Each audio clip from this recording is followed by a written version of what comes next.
Welcome back, everyone, to The Sensitivity Doctor. This is Dr. Amelia Kelley, and today I got to talk to an awesome guest, Michael Allison. Michael is a certified teacher in PlayZone, which is a methodology based on the Polyvagal Theory and is endorsed by Dr. Stephen Porges, who is the mastermind behind this theory. Michael actually writes for Psychology Today and is a consultant for major sports organizations, including MLB, NBA, FIFA, and NCAA, and more. He is also a keynote speaker and educator at the Polyvagal Institute. Let me tell you, he is such a wealth of information, and we break down everything from what is this theory, and also how does it impact highly sensitive people? How does it impact people with trauma? And how do you feel safe in your environment, especially when things around you feel like a threat? So I hope you listen to this for your own self-care and wellness, but also for your relationships. And how can you get along in these social environments in a way that really works for you? So I hope you guys really enjoyed this episode. Well, how did you get into the polyvagal theory world yourself? I mean, how did you even get to the point where you said, I'm going to write a 200-page manuscript or manual and hand it to the godfather of the polyvagal theory? So when I started to just read his work, it made so much sense of my own history and my own way of relating to my path of healing. So coming from my own background and experiences of what we would call trauma and the way my body responded to that, and my own intuitive journey to heal, when I started reading some of his work, I was like, oh, this just makes so much sense of what I was doing intuitively or what I was trying to figure out and the path I was on. And then as I read more and more of his work, at the time I owned a wellness center. So for 25 years here in Santa Barbara, I've had a fitness and wellness center. And I was really into behavior science for a while because I realized that really what we were trying to do was change behaviors and encourage healthy behaviors and habits and replace those unhealthy, destructive ones. And so I really studied behavior science and quickly realized that would work for very easy things, but not for the pivotal life-changing things that people were really struggling with. And that was because they were really trying to change their state, right? They were really trying to change that baseline physiology from which they were experiencing life. And so when I was reading his work and I recognized my own patterns, I was like, oh, well, this is a template. This isn't just about healing trauma. This is a template for wellness and well-being Overall, which is what I really started to explore is they made sense of all of the things that we do in life when we say, oh, we want to sleep well, we want to eat healthy, we want to have healthy relationships. Well, polyvagal theory actually explained the underlying mechanisms for why we want to do those things, right? And it also explained why behavior science didn't necessarily help someone who was really looking for ways to shift their physiological state so they would feel better. right. And they were just locked in a loop. So I started really exploring that. And then I happened to be working with some high performers in different sports. And so I needed to put it in a language that they didn't have to learn polyvagal theory per se. They needed to just understand what was happening internally as they were facing higher and higher amounts of pressure. Mm-hmm. And so that's what I really shared with Steve, with Porges, Right. was that spin on his work. And he hadn't thought of it. It was like, oh, didn't even see that. So I love that because even as a clinician and practitioner myself, I do admit that trauma and, dealing with nervous system states, just as far as kind of distress, is where my mind usually goes with why we want to learn this theory. But you're bringing such a positive spin to it, honestly. Like, how can we use the knowledge from this theory for things like performance and athletics and just kind of anything you want to feel better, wellness in general?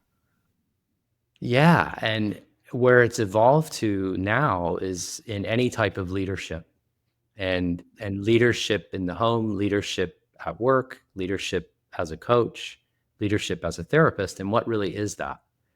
And from a polyvagal perspective, leadership as a clinician, helping guide someone along a different path, a pathway to healing or a pathway to performance. The essence of that is, how do you foster feelings of safety and trust in yourself and others, Right. especially during uncertainty, right? That's the essence of all types of leadership or coaching from a polyvagal perspective. It's not about triggering fear and motivation out of the consequences of if you don't, or even the rewards of if you do.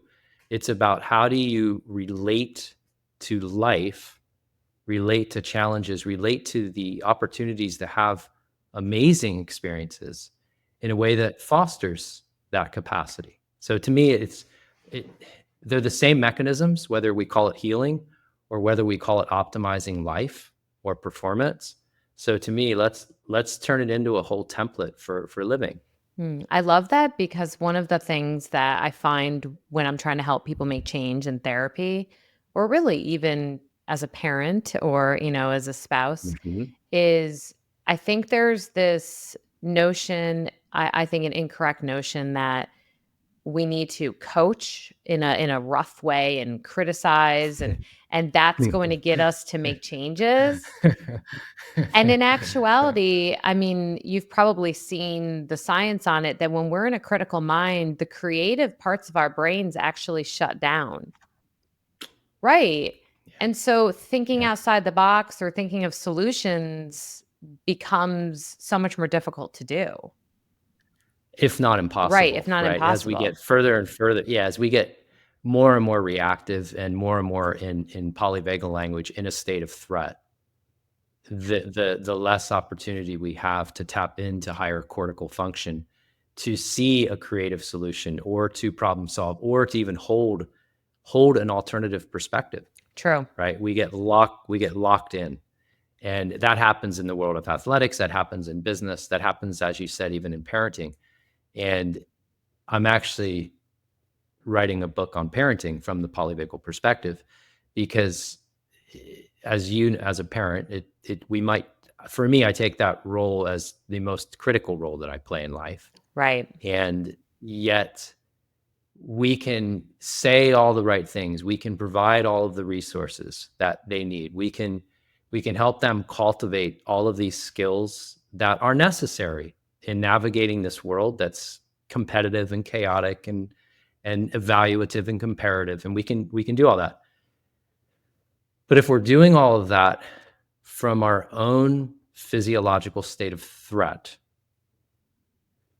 we are broadcasting that message 24/7. And so that, to me, is going to have bigger impacts on their bodies, their sense of safety and connection and trust in the world and in others.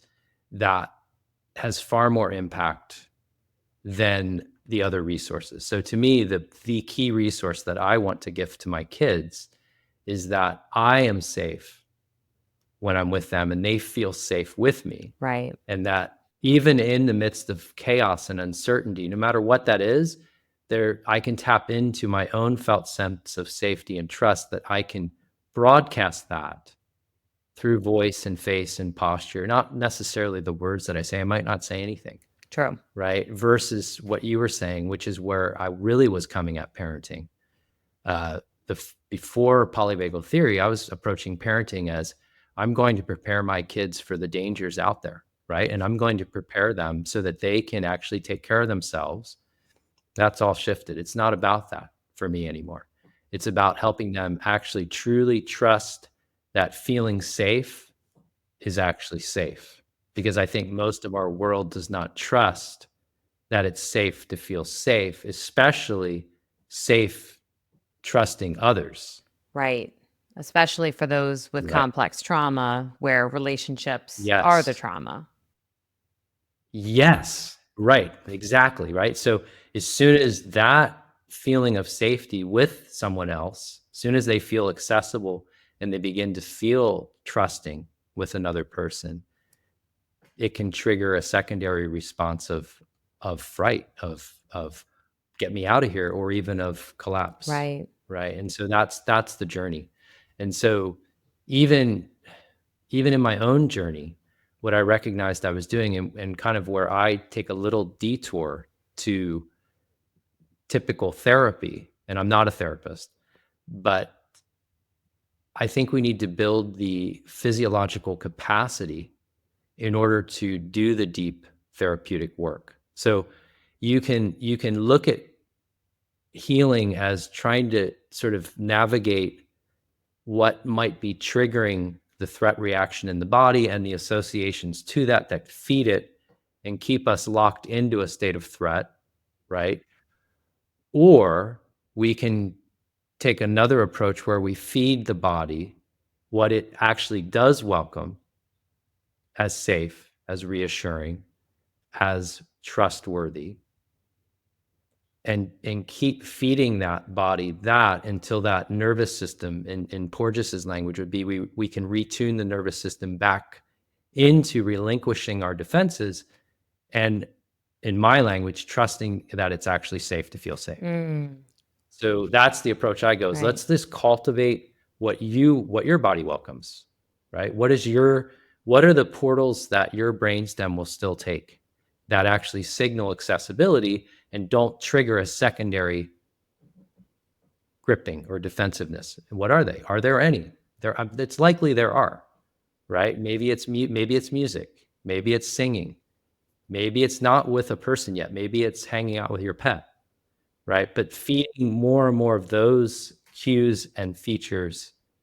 And then once you kind of get that going, marinate in it a little bit. Allow yourself to sit in it, to be in it, and see if you can begin to change the pattern of defense into safety. I love you answered my question before I even asked. I was going to ask what do we feed ourselves? And I really like that too because like you said it's not the same for everyone. You know, meditation for instance can be really healing or really triggering depending on who it is and the style. Um, for those listening who really don't know what this theory is, though, I do think it would be helpful if we maybe Sure. backed up just a little. Backed up. Yeah, I love that we just kind of went for it. And I was thinking, gosh, maybe we should break this down just a little because you can't Sure. certainly Yeah. do it in one episode of a podcast. But if someone has never encountered this, or they kind of want to know what do we mean by polyvagal parenting or polyvagal living, how would you describe that? It's recognizing and appreciating that how our physiology is being regulated in the moment, moment to moment to moment. And that's happening subconsciously. That's that autonomic nervous system regulating our internal environment. So, how our heart is beating, how our body's breathing, how much muscle tension we're carrying, how we're creating energy or using energy. So, our level of metabolic output, essentially, how everything is working beneath our conscious awareness. We'll just call that our physiological state. Okay. Our physiological state, moment to moment to moment, influences how we experience the world and how the world experiences us, right? So, what does that mean? So, it means how my body is actually operating, how I'm breathing, how my heart is beating, whether I recognize it or not, is biasing my thoughts. It's changing the emotions I might experience based on the context that I'm in.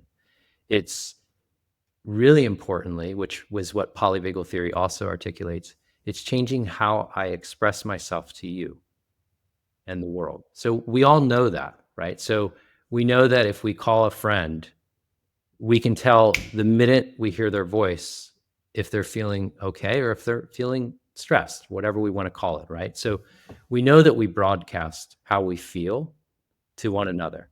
And what that is emerging from is that internal environment. So polyvagal theory explains the underlying mechanisms for why that's true. That's part one. And then part two, at least applicable in life, is that even though that's happening unconsciously, right? And it's reacting to all kinds of cues in the environment around us, and really importantly, cues coming from others and how they're feeling, and this is all happening, we can start recognizing certain things that shift in our physiology. So we have an opportunity to meet our own body where it is and however it's shifting. And maybe from that point, we can build in some resources to, in my language, align with our physiology in a way that regroups enough internally, or that technically brings our body back into a state close enough to homeostasis from which we can now engage in life in a way that's aligned with our values or our intentions. And so to me, that's what it does. And or understanding polyvagal theory provides that resource. And a really key component of that is this, what is called the social engagement system, and how the cranial nerves that regulate the muscles around our eyes for facial expression, or even around the jaw that show that we can use to chew and swallow and all that we use when we're born, but we also use that to send facial cues to one another. Mm-hmm. Like I'm Okay. And doing then right now also with the you. nerves. Exactly, Yes. exactly. And then also the intonation of our voice, the nerves that control the actual muscles that control the intonation or prosody in our voice, those tie into the brainstem and interconnect with this vagus that you hear a lot of words about. What's the vagal nerve and all that? So they interconnect with the ventral branch of the vagus, which goes to the heart and goes to the lungs and will actually slow heart rate and add heart rate variability.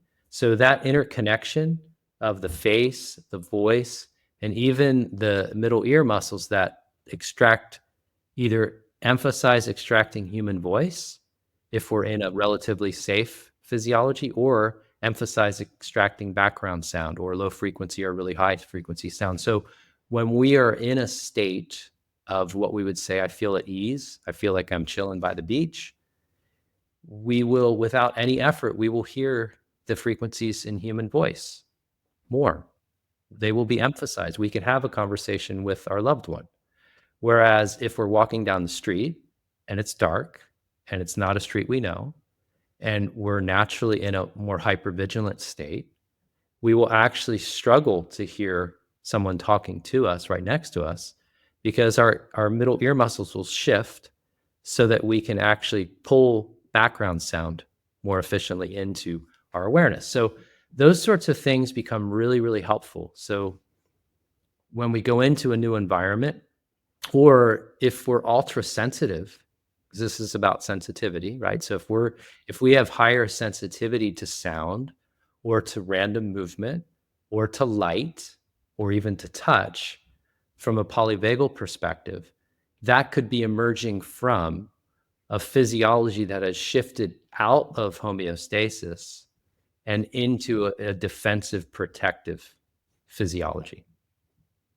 So as we move out of homeostasis and move into a more state of threat or defense, for very good reason, things shift and become biased to detect more possible threat, which from a polyvagal perspective would be what would be considered hypersensitivities to external stimuli. Gosh, so what would you say? I have a million questions that just came up now when you brought up hypersensitivity.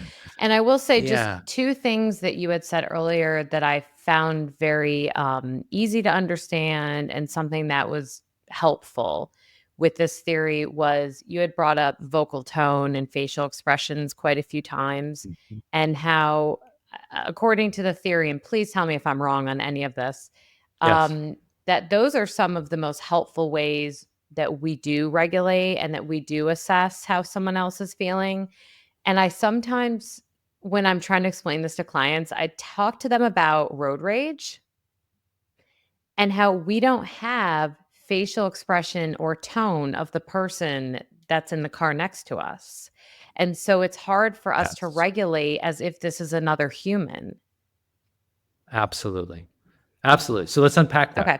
that. There's a lot in what you just Okay. said. So in an interaction face to face, okay, and say all of a sudden you look away, or all of a sudden you shove me, right? Because think of what road rage is. All of a sudden there True. is a violation of expectancy, right? Something happened and you didn't expect it to happen. They cut you off or whatever, right? So what's really, if we unpack this, is there's a violation of expectancy, which from the nervous system's perspective, that's threat, that's risk, that's danger. Okay, so the first line of defense, if we were in an interaction, is if that violation occurred, we would look at each other and we would try to read really quickly, did you actually intend to hurt me?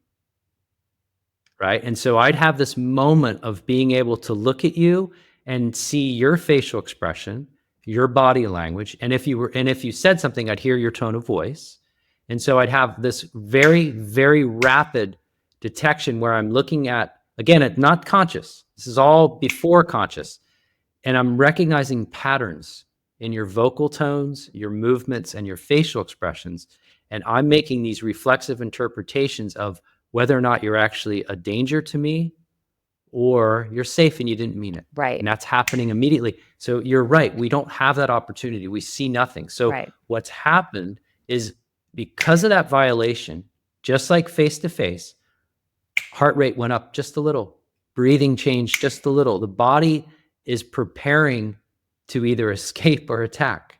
That's the first line of defense. But through that ability to socially look, listen, feel, we can control that. What's really happening is the vagus, there's a braking mechanism on the heart. The cardioinhibitory branch of the vagus actually goes to the pacemaker of the heart. So as soon as that violation occurred, heart rate went up, but we have this vagal braking capacity to pull that back and slow the heart rate down.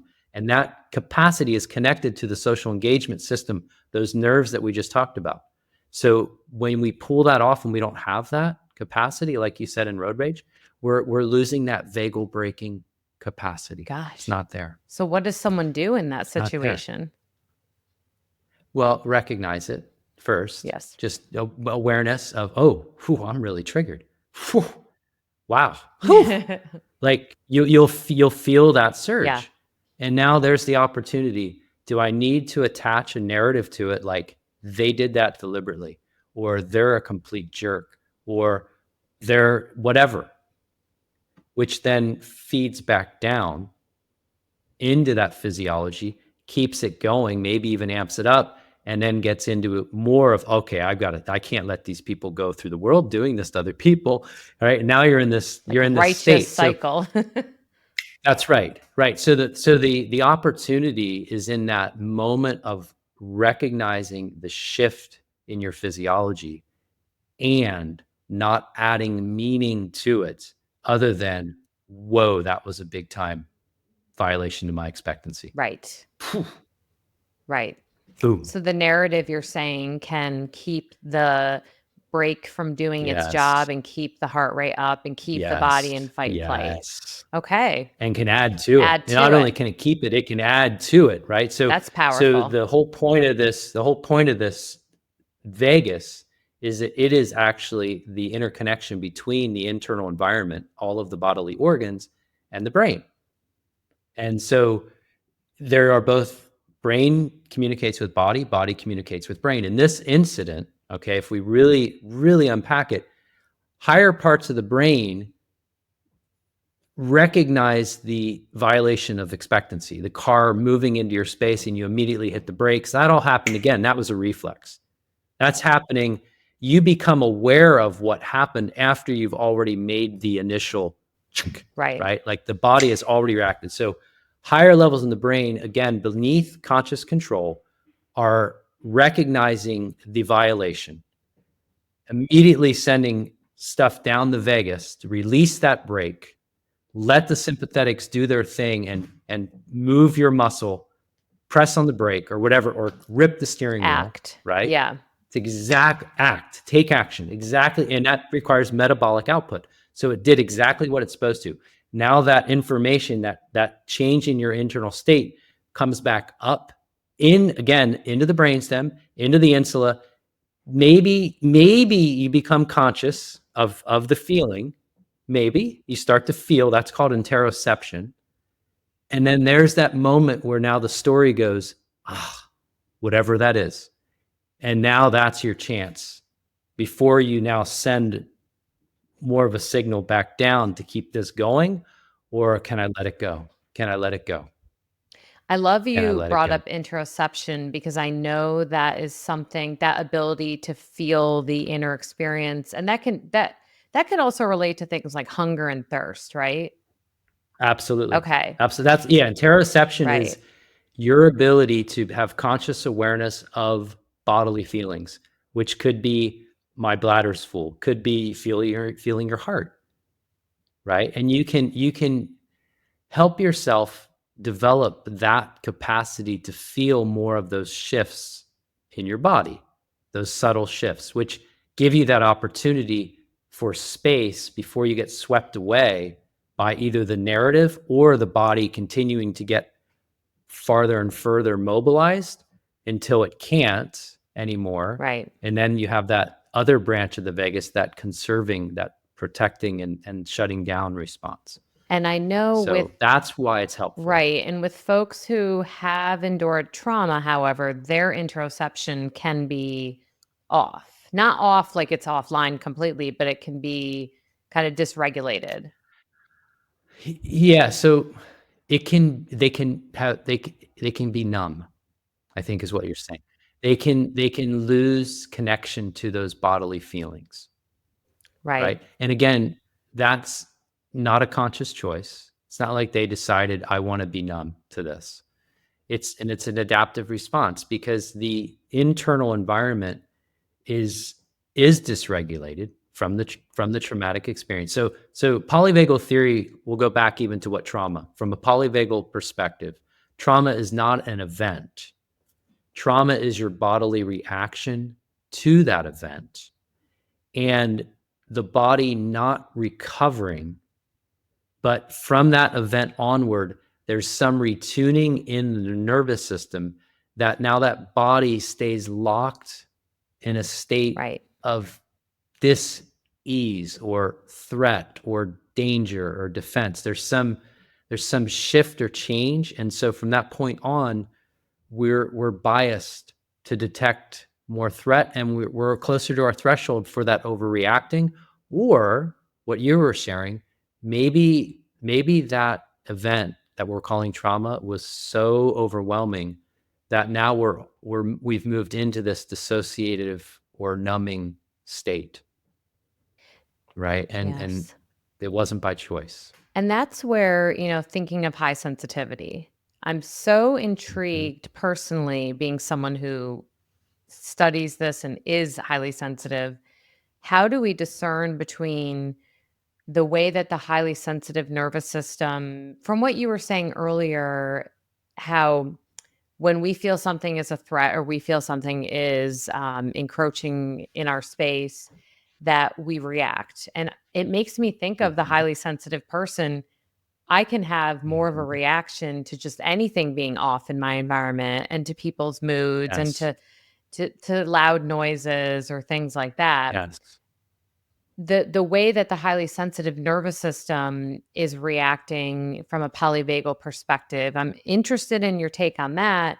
And then I'm also interested in how in the world do you decipher between if it's just a highly sensitive nervous system because genetically that person is predisposed to a more active limbic system, or is it trauma? I mean, that's so hard to separate. Yeah. So,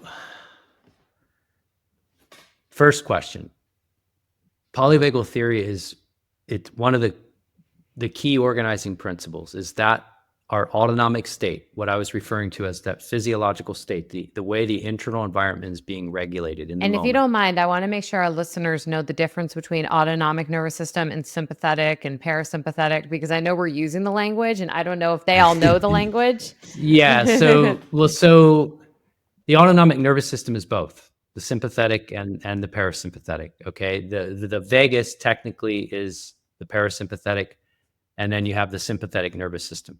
Okay. So parasympathetic broadly is a slowing of the body, a calming of the heart, okay, a slowing of the heart.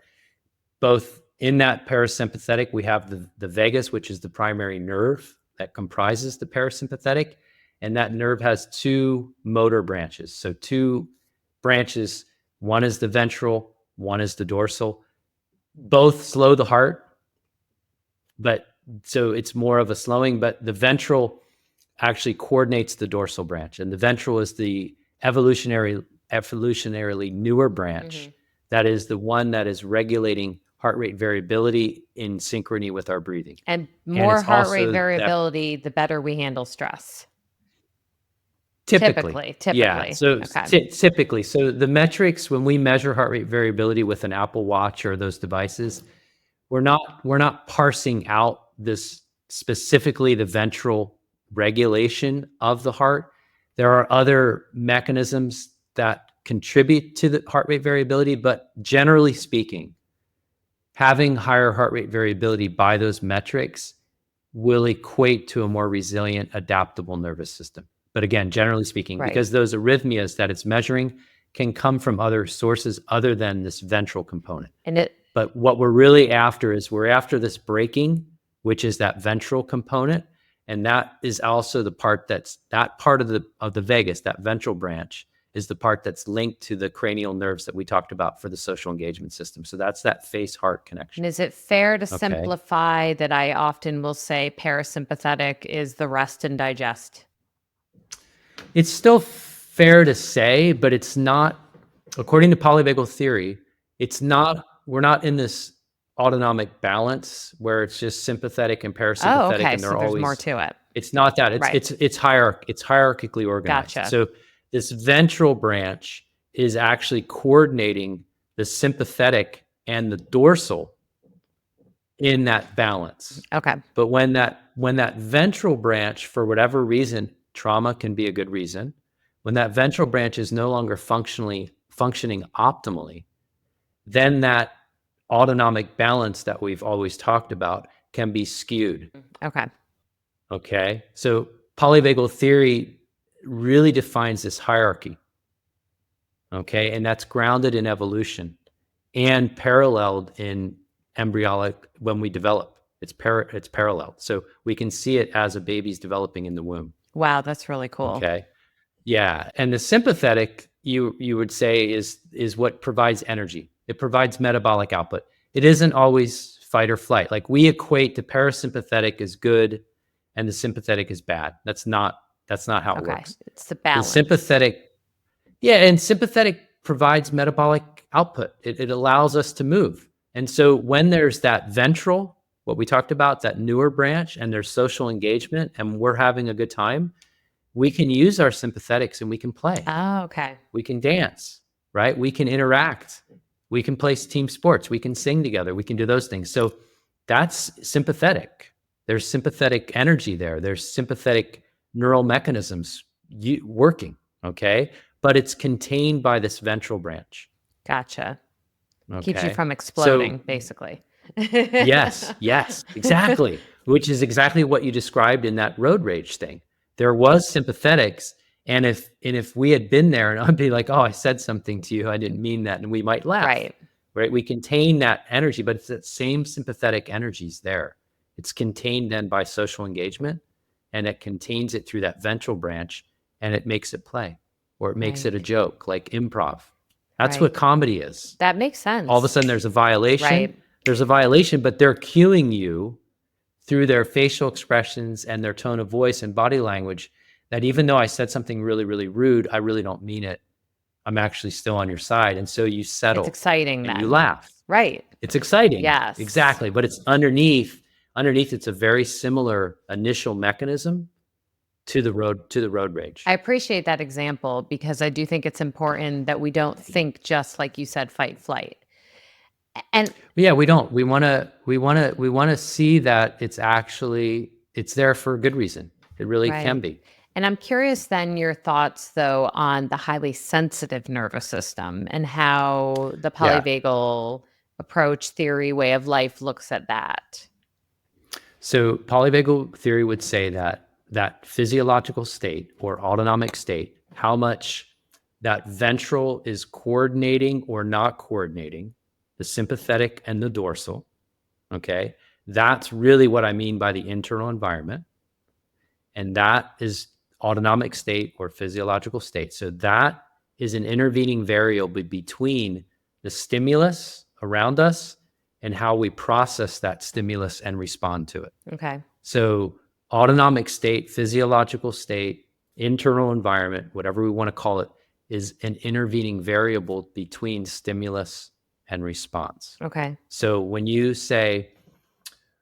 were describing in your own life that you're sensitive to different things, polyvagal theory would say a couple of things. It would say that, does that change? Are there different times in the day or different times in your life or different places where those sounds might be less triggering? You might not notice a sound as much, or you might not notice the flickering light, or you might not notice your husband chewing next to you. Were you I'm in just my tying that house in for my earlier? wife. No, I'm just kidding. No, I was just thinking about Good my wife on example. that one. So like, so what that's polyvagal theory would say, well, that was because in that moment, for whatever reason, your autonomic state was in a more homeostatic place. It was actually, you were in a state in that moment that may have had less sympathetic energy, may have had dorsal kind of that parasympathetic, but more of the homeostatic. You were in a good state. You Yeah. were just relaxed, right? You weren't as amped up. You were more chill. And what that means when you're more chill, okay, we already talked about it, like the nerves that regulate what you hear, okay, actually shift. It's so crazy. The tension on the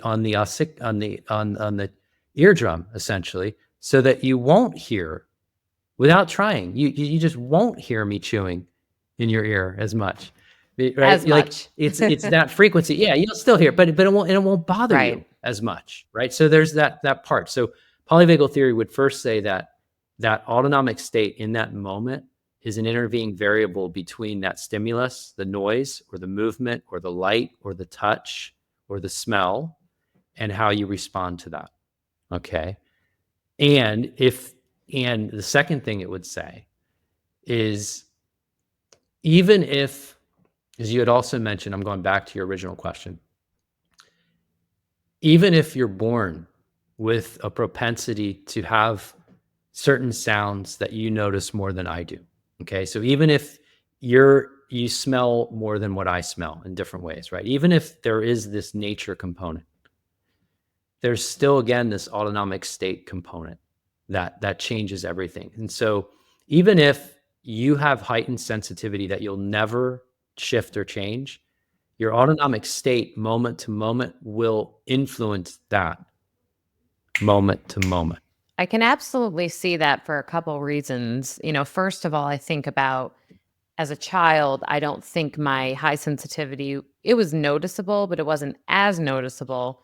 Whereas now, in the middle of my life, as a parent, as a wife, as a professional with multiple jobs and multiple things, there's so much more opportunity for me to be dysregulated. I'm not just spending hours in my room writing in my diary and playing. I'm so much more stimulated. And so I do think there are, to your point, so many more opportunities for me to be out of homeostasis. But then it also makes me think of some research that's been done on highly sensitive people, how they, I would, I would question or wonder if maybe it's more about certain nervous systems that need a little bit of extra help getting to homeostasis, because there's research showing that HSPs on average benefit from up to 2 hours of unstructured alone time per day, which lends to this idea of Yeah. needing more time and space to get to homeostasis. I think I would agree, right? I would agree that we meet ourselves where we are. Okay. And if we have a sensitivity that we have, and there's no changing that, then let's still make a really deliberate effort, if we can, if we have the resource, the environment to support, to really, again, feed what your body welcomes. And that might be minimal stimulation, right? It might be really, really quiet. It might be. Or it might be one type of stimulation. It might be music with your eyes closed. It might be one type that really feeds cues of safety, broadly speaking, that really settle and calm you while not bringing in other sensory information. Right. So I think that's really important to know about yourself. To me, the goal, though, still goes back to that same goal of what does your body, your brainstem, what does your nervous system welcome? What really helps you settle without a lot of effort, right? It's not like Oh, I like that addition, without a lot of effort, because I can think we of can't be things. a lot of effort. Yeah. No, it can't Okay. be a I lot of like effort because that. as soon as you put mental effort or really strong intention behind it, you've already elevated your heart rate. You've already elevated your metabolic output. So I feel like this probably plays into your play zone that you talk about. That I definitely don't want to miss out on at least touching on that, because we had a really great episode before about the use of play to reduce burnout and flow states. And I would imagine that even though we had no idea that's what we were talking about, we were probably having a That's who you're. polyvagal conversation. You are totally. Yeah, I'm sure you were. Yeah. So in the world of performance, whether it's in business, whether it's on the field of play, even stage performers, and you can see it in a lot of different. There's a lot of really incredible documentaries that you can really watch this play out. A lot of our high achievers, a lot of our quote really successful performers are not actually performing in a physiological state of play. And what I mean by that is what we were talking about, where they're mobilized and they're exuding metabolic resource, and yet they're truly, truly in a safe physiology. So they're not doing it out of having to prove. They're not doing it from a state of defense. They're not even doing it from a state of I have to obtain, I have to win, I have to perform. They're not. They're actually in such an accessible state that they can mobilize, and at the same time, they can receive the cues from anyone who's watching. They can even receive cues from the coach on the side. They can receive cues really when they're really dialed in from the opponent. And the opponent now is no longer a cue of threat. They're an Interesting. opportunity. Oh, an They're actually an opportunity. It's like a opportunity. growth mindset. I love Yeah, that. and it's yes, but it's more than a Of mindset. course, growth So it physiology. starts with yes, exactly. It may start with the mindset, but you actually have to help the body, those more primitive survival networks, actually trust that it's fully safe to let go of having to do anything, which is why I was saying to you that effort piece, which you're right. So as soon as we put in a lot of effort, we've already brought in too much sympathetic. So part of accessing play is you have to be able to move very quickly between higher and lower levels of effort, metabolic effort, because that's that braking mechanism. So on the episode with AC Holmes, when we were talking about play, how play is doing something without needing the result or without needing the Yes. outcome. And so I was talking Yes. about piano because I've been taking piano for fun for the last couple of years. It's something I always wanted to do ever Love since it. I was a child. And I absolutely notice what you're talking about. When I am at home by myself practicing, I do so well. I'm flowing, I'm getting the songs. And as soon as I'm in front of my teacher, who apparently I'm seeing as a threat from what you're saying, my nervous system gets so keyed up and my performance just falls apart. And it's getting better Yeah. as I've gotten to know her more and I trust myself more and I let go of it more. But how would you, what would you tell people? There's so many different ways to regulate your vagus nerve, from chanting to breathing to showers to dancing to singing. If someone just today wanted to do something to help themselves get into a better state, what would you say? And maybe even something that you like to share from your play zone Sure. teachings. Sure. Yeah. Well, first is to acknowledge what you said. Is absolutely normal to feel someone watching you as critical and evaluative, which it's not that she's a threat. It's not that you don't trust her. It's that you're interpreting her as evaluating you.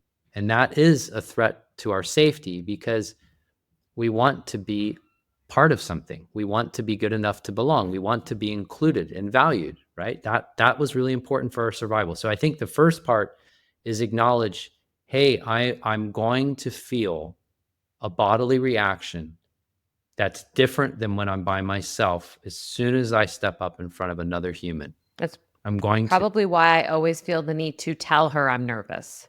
Yes. Yeah, because what you really want is you want her to acknowledge it, and you want her to say something and cue something visually, body Like it's language, facial okay. expression. Yeah, and to actually pull that break and calm you down. That's what you're seeking, and we all are. Okay, so and even the highest performers, if they really are honest, they feel that, and there's nothing wrong with feeling that. We have unfortunately created a culture that says, oh, no, the champions, if they feel it, they fight through it. They battle that, the biggest thing, right? Or they repress it, or they're stoic, or they're not feeling it. No, feel it. Allow yourself to feel it. So the first thing is be aware of it, acknowledge that it's perfectly natural. I would feel it too. And just be like, oh, there it is. Don't add the story to it of, oh, it means I'm going to perform not as well, or it means I might forget what I want to say. Right. It just interrupt that piece and just first start with have the feeling. Have the feeling. Oh, there's the feeling. Gotcha. Have the feeling. Okay. So to me, there's two things there. There's awareness, and then it's changing the way we relate to that feeling. So the old way may have been, oh, I feel that means this, or, oh, I feel that I got to stop that feeling. And I'm saying, don't try to stop the feeling. Don't try to fix the feeling. Don't try to do anything with the feeling. Just acknowledge the feeling. Like radically And see what accepting happens. Just accept that it's a natural, normal thing.